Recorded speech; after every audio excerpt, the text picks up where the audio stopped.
Hello दोस्तों, आप सभी का स्वागत है आपके YouTube channel online teaching NBP sir में। आज हम आपके लेके आए हैं क्लास 9 की जो गणित है, इसका चैप्टर जो है संख्या पद्धति, इसकी प्रश्नावली 1.1 के क्वेश्चन इस वीडियो में आपको कराने जा रहे हैं।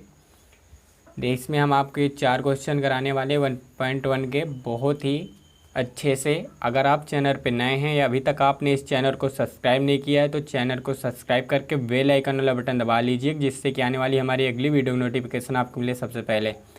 आपको बता दें कि इस चैनल पे आपको क्लास 9 से लेकर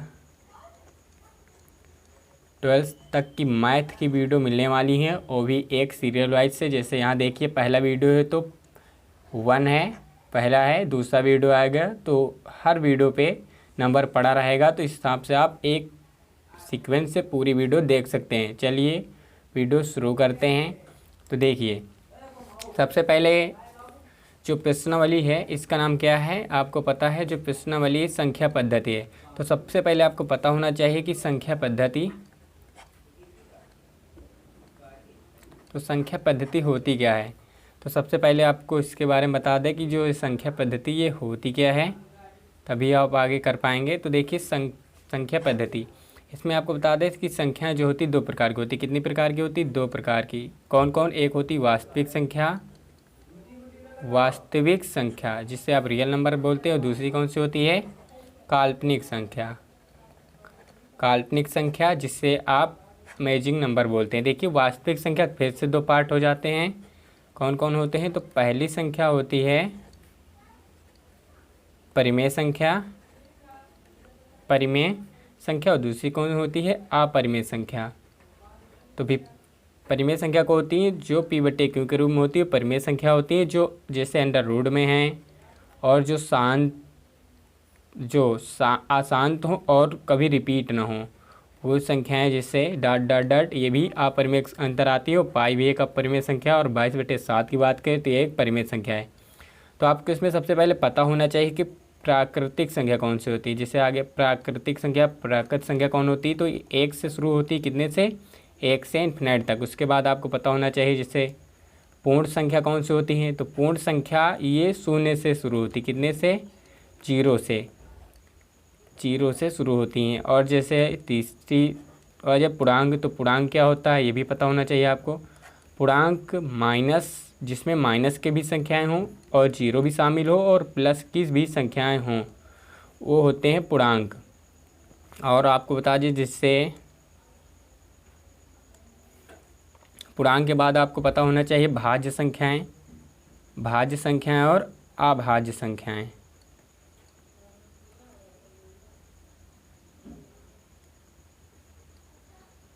तो भाज्य संख्या कौन होती है? जो संख्याएं कट जाएं, जैसे कि 4 है, 6 है, 8 है, 9 है, ... जो संख्याएं कट जाएं भाज्य संख्या होती। अभाज्य संख्या जो ना कटें, जैसे 2, 3, वो संख्याएं भाज्य होती जो स्वयं से कटें और 1 से। जैसे 5, 7, 11, ये संख्याएं स्वयं से कटेंगी और 1 से, इसलिए अभाज्य संख्याएं। और आपको पता होना चाहिए कि विषम संख्या कौन सी होती हैं और सम संख्या कौन सी होती हैं। तो देख लीजिए एक बार, अगर आपको ना पता हो तो सम संख्या वे संख्या होती हैं जो 2 से कट जाएं। 2 है, 4 है, 6 है, 8 है, ... ये सम संख्याएं। अगर हम यहाँ पे विषम संख्याओं की बात करें तो विषम संख्याएं 1 है, 3 है, 5 हैं, 7 है। कहने का मतलब है विषम संख्या वे संख्या होती है जो 2 से ना कटें, और सम संख्या वे संख्या होती है जो 2 से कट जाएं। तो चलिए अब क्वेश्चन पे चलते हैं। तो देखिए, पहला क्वेश्चन आपके सामने है, कह रहा क्या 0 एक परिमेय संख्या है? क्या इसे p/q के रूप में लिख सकते हैं या लिखा जा सकता है, जबकि p और q क्या हैं? पूर्णांक हैं, और q बराबर नॉट 0। पूछा क्या जो 0 है वो क्या एक परिमेय संख्या है? तो चलिए देखिए, 0 क्या है, क्या एक परिमेय संख्या है, ये पूछा गया है। अगर परिमेय संख्या है तो क्या इसे p/q के रूप में लिखा जा सकता है? जहाँ क्या होना चाहिए? q का मान 0 नहीं होना चाहिए। तो देखिए, जो 0 है ये क्या एक परिमेय संख्या है? तो 0, हाँ, यह एक क्या है? यह एक परिमेय संख्या। यह एक क्या है? परिमेय संख्या है। किस लिए परिमेय संख्या? क्योंकि कोई भी नंबर हो उसके हर में क्या होता है? 1 होता है। जैसे 1 है तो 1 के हर में भी 1 होगा, 2 है तो 2 के हर में भी 1 होगा, इसीलिए 0 है तो 0 के हर में भी 1 होगा। जब आप 0 के हर में 1 लिखेंगे तो देखिए ये बन गया ऊपर का p, ये बन गया p और ये क्या बन गया q। तो देखिए p का मान 0 है लेकिन q का मान 0 नहीं है, तो 0 एक प्रमेय संख्या है, इसे p/q के रूप में लिख सकते हैं। तो आप क्या लिखेंगे, हाँ 0 एक क्या है, 0 एक प्रमेय संख्या है। और यहाँ पे देख लीजिए q बराबर नॉट 0, q का मान 0 भी नहीं क्योंकि q का मान कितना दिख रहा है 1, तो लिख देंगे हाँ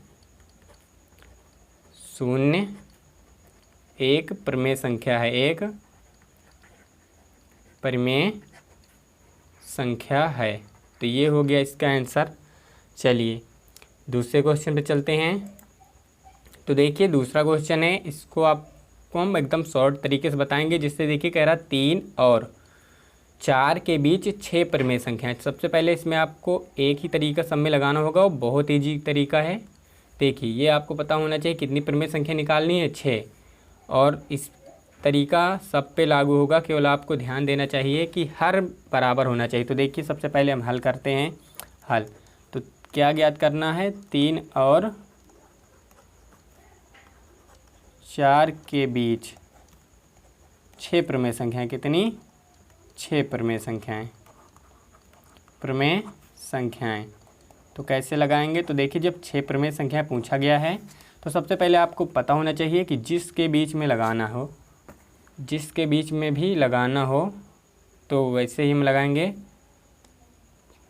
तो देखिए पूछा गया है 6 प्रमेय संख्याएं 3 और 4 के बीच में। तो देखिए 3 है और 4 है, हर पहले आप देख लीजिए क्या इनका हर बराबर है। तो हाँ, अगर हर बराबर है तो आपके लिए एकदम शॉर्टकट तरीका हमको बताने वाले। अगर हर न बराबर हो तो आप पहले हर को बराबर कर लीजिएगा। देखिए दोनों का हर बराबर है, तो देखिए एकदम ही आसान तरीका है। जब पूछा जाए 3 है, इधर कितना है 4, 3 और 4 के बीच निकालना है, तो आपको देखना है कितनी संख्या पूछा गया 6, तो 6 में आप 1 जोड़ देंगे। जितनी पूछा जाए संख्या उसमें कितना जोड़ेंगे आप 1। तो 6 पूछा गया तो 7 हो गया, 7 पूछा जाता तो 8 हो जाता, तो 6 पूछा गया, 6 में 1 जोड़ेंगे कितना 7। तो इसमें हम आप ऊपर नीचे 7 से क्या कर देंगे, गुणा। जितनी पूछी जाए उसमें 1 जोड़ के अंश और हर में गुणा। जब गुणा करेंगे तो देखिए 7 त्रिक 21/7 हो गया, 21/7 हो गया। इधर कितना हो गया 7 चौक 28/7। अब जितनी बीच में भरी बची हैं पूरी भर दीजिए, हो जाएंगी आपकी 6 संख्याएं। देखिए जैसे हम भर के दिखा रहे हैं, तो देखिए अब क्या आएगा 22/7 आएगा, उसके बाद क्या आएगा 23/7 आएगा, उसके बाद 24/7 आएगा, उसके बाद 25/7 आएगा, उसके बाद 26/7 आएगा, उसके बाद 27/7 आएगा। तो गिन लीजिए, देखिए एक ये हो गई, एक ये हो गई, एक ये हो गई, ये और ये, तो कितनी संख्या हो गई, तो 6 संख्याएं हो गई। तो ऐसे ही आपको लगाना है, कितने के भी बीच में पूछा जाए सबसे पहले आपको दो चीज़ें ध्यान रखनी है। सबसे पहले कि इनका अंतर 1 हो और हर क्या होना चाहिए, बराबर। अगर अंतर 1 नहीं है तो जितने का अंतर होगा उतने से भाग दे देंगे। चलिए अगले क्वेश्चन से चलते हैं। तो देखिए इसमें पूछा गया है 3/5 और 4/5 के बीच 5 प्रमेय संख्याएं। उसी प्रकार लगाएंगे, कैसे, देखिए यहाँ पे आपको पता होना चाहिए हर, सबसे पहले हर बराबर हैं और अंतर कितने का है, 1 का है। अगर अंतर ना बराबर होता तो जितने का अंतर होता उतने से भाग कर दिया जाता। तो देखिए 5 पूछा गया है तो उसी प्रकार करेंगे। कितने सबकी गुणा होगा ऊपर नीचे, 6 से, क्योंकि आपको बताएगा जितना पूछा जाए उसमें 1 जोड़ के ऊपर नीचे क्या कर दीजिएगा, गुणा। तो देखिए 3/5 है और कितना है, और 4/5, तो हम लिखेंगे 3/5 और इधर कितना 4/5। कितने से गुणा करना है, 6 से, अंश और हर में दोनों तरफ, इधर भी 6 से गुणा करेंगे तो 6 त्रिक 18, 6 पंचे 30, इधर करेंगे 6 चौको 24, 6 पंचे 30। अब फिर से उसी प्रकार बीच में जितना बचा है सब भर दीजिए। तो देखिए कितना आएगा, 19/30 आएगा, आगे 20/30 आएगा, फिर आगे 21/30 आएगा, और आगे देखेंगे 22/30 और 23/30। तो देख लीजिए 5 संख्याएं हो गई, गिन लीजिए। और आगे अब लिखा ही है 24/30। तो इसी प्रकार आपको ध्यान देना चाहिए, सबसे पहले तो अंतर 1 का होना चाहिए और हर बराबर होना चाहिए। हर नहीं बराबर तो आप हर बराबर कर लीजिएगा, उसके बाद इसके अंतर नहीं बराबर तो अंतर से भाग दे दीजिए। चलिए इसके चौथे नंबर क्वेश्चन पे चलते हैं। तो देखिए ये 4 नंबर क्वेश्चन है, इसका आखिरी क्वेश्चन है। इसमें कह रहा क्या निम्नलिखित कथन सत्य हैं, कारण सहित उत्तर दो। तो कह रहा सबसे पहला कह रहा है प्रत्येक प्राकृत संख्या एक पूर्ण संख्या होती है। तो कह रहे हैं जितनी भी प्राकृत संख्या होती है क्या एक पूर्ण संख्या होती है। तो पहले आपको पता होना चाहिए कि प्राकृत संख्या होती क्या, तो अभी हम बता चुके हैं प्राकृतिक संख्या 1 से शुरू होती, कितने से, 1 से। तो 1 से शुरू होकर कहाँ तक जाती है, इन्फिनाइट तक। तो देखिए जितने भी प्राकृतिक संख्या होगी क्या पूर्ण संख्या होगी, और पूर्ण संख्या कौन सी होती है आपको पता होना चाहिए। पूर्ण संख्या मतलब पूरी पूरी संख्या हो, तो पूरी पूरी हो, जैसे कि मान लीजिए 1/2 ये पूर्ण संख्या नहीं, ये आधी संख्या, तो इसी प्रकार ये नहीं होगा। पूर्ण संख्या मतलब पूरी पूरी संख्या हो। और प्राकृतिक संख्या में देखिए जितनी भी संख्याएं होती हैं सबके सब क्या होती हैं, पूर्ण संख्या होती हैं, पूरी पूरी होती हैं, 1 2 3 4 डॉट डॉट।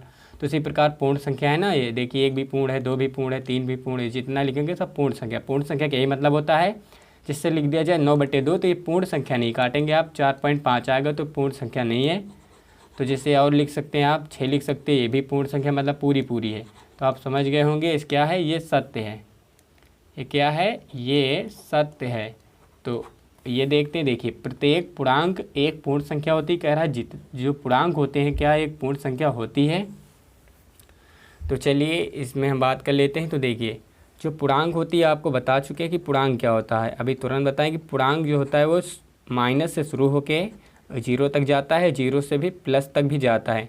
लेकिन पूर्ण संख्या मतलब पूरी पूरी संख्या होनी चाहिए। पूर्ण संख्या भी आपको बताएं कौन होता है कि 0 शुरू होके कितने शुरू होती हैं, 0 से।